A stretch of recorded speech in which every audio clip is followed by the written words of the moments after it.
Cathode rays are produced in a discharge tube. A vacuum pump is used to evacuate the discharge tube.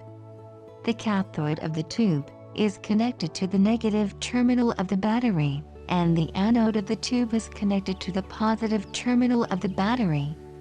It was observed that, at normal pressure, the gas did not allow the current to pass through it. However, when the pressure of the tube was reduced to 0.001 mm Hg, and a high potential difference between 10 kV and 20 kV was applied, at the end of the tube, a glow was seen on the walls of glass tube. The rays emitted by the cathode travel towards anode. The attraction of rays towards anode reveals that the rays carry negative charge. Properties of cathode rays are: 1.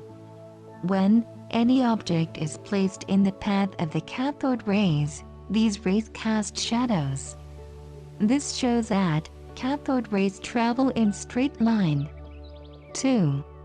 When a wheel was placed in the path of cathode rays, the wheel rotates. This shows that rays consist of some particle and some kinetic energy. 3. In the presence of an electric field, the rays are deflected towards the positive plate.